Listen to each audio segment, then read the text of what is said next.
All right, let's talk about something that's, well, it's just incredibly frustrating. Imagine you're a minority shareholder. You've poured your heart into a company and then suddenly, your own partners start treating you unfairly. It feels like you're trapped, right? In a business you helped create from the ground up. The good news is you're not stuck. The law actually has a way out, and we're going to dive into exactly what that looks like.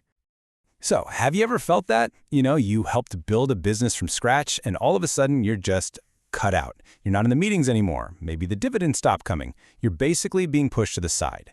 It's a really personal and honestly a deeply frustrating place to be. We're going to get to the bottom of what you can actually do about it. Okay, so first things first, let's really nail down what we're talking about here. What does it mean to be trapped in your own company? And, what's the legal term for when things go this sideways? Believe it or not, the law has a word for this: oppression. It's a really broad term, but at its core, it's all about situations where the folks with the majority of the shares use their power in a way that's just, well, commercially unfair to you, the little guy. But here's the most important thing to remember. Feeling trapped is not the end of the road. Not by a long shot. The law gets that this is a huge problem, and it's got a whole set of tools designed to get you a fair exit. So what exactly are these tools? Yeah, I like to think of it like the court has this special rescue toolkit. It's not just a bunch of random ideas. These are very specific remedies, each one designed to fix this exact kind of commercial unfairness and set things right. And where does this power come from? Well, it's baked right into the Companies Act, Section 216 to be exact. And what this section does is give the court huge discretion. Seriously, it can make pretty much any order it thinks is fair to fix the problem. So let's finally open up this toolkit and see what's inside. Okay, you can see there's a real range of options here. The court could, say, regulate how the company is run from now on. Or it could issue an injunction, which is basically a fancy legal way of saying stop doing that.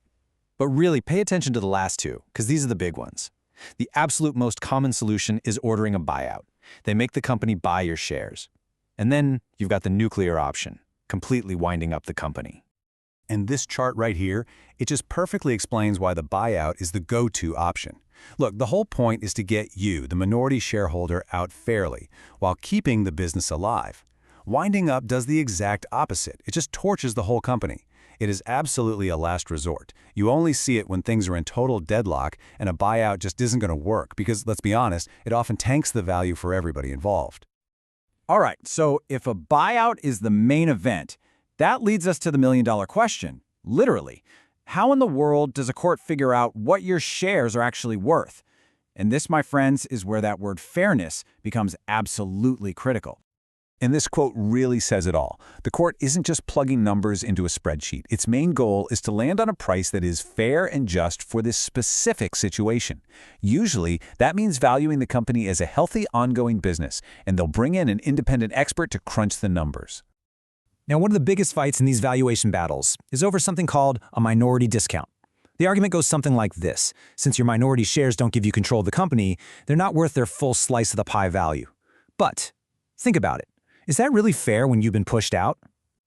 Just look at the numbers here. It makes it so clear. If you apply a discount, the person who is wronged, the victim, ends up getting less money. And that basically rewards the oppressor for their bad behavior. The courts see this. They get how unfair it is, so the default position is a big no to minority discounts in oppression cases. The goal is fair value, period, not some marked down price. Okay, here's another super important detail: the valuation date. When do you value the company? The default is usually the day the court orders the buyout. But hang on, what if the very thing you're complaining about, like the majority owner secretly diverting clients to another business, has already crashed the company's value? Well, the court is wise to this. It has the power to go back in time, so to speak, and use an earlier valuation date, from back when the company was healthy. It's all about making sure the oppressor doesn't get to profit from their own dirty work. All right, let's shift gears a little bit because this next point is really crucial, even if it can be a little tricky to wrap your head around. See, not every bad thing that happens in a company counts as oppression. You have to figure out if the real harm was done to you personally or to the company as a whole. So let me ask you this. Let's say a director starts using the company credit card for lavish personal vacations. Who's the real victim there? Is it you as a shareholder, or is it the company whose bank account is now empty? The answer to that question is everything, because it decides which legal path you need to go down. And this chart breaks it down perfectly. An oppression claim under Section 216, that's for a personal wrong. Think getting kicked out of management meetings. And the money from the remedy, like a buyout, goes to you. A derivative action under 216A, that's for a corporate wrong, like that director stealing from the company. In that case, the money goes back to the company. The big takeaway here is you can't use your personal claim to solve a problem that really belongs to the company. Right. But what happens when it's messy? When these things overlap? What if a director doing something that hurts the company is the very thing that's being unfair to you personally? It happens all the time. And for that exact situation, the courts have come up with a really smart, clear, two-question test to sort it all out. This whole approach comes from a major case called Sake Holdings, and it's basically a framework designed to untangle these really complicated scenarios. It helps the court figure out when something that looks like a corporate problem can actually be treated as a personal one. So here's the test in a nutshell. First, the court analyzes the injury. Is the damage you suffered separate from the damage the company suffered?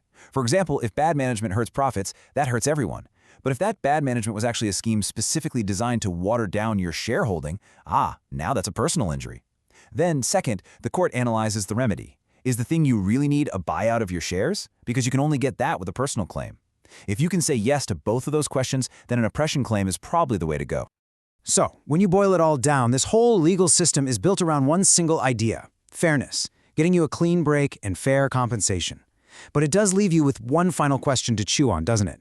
A buyout fixes the problem for the oppressed shareholders, sure, but what about the company itself?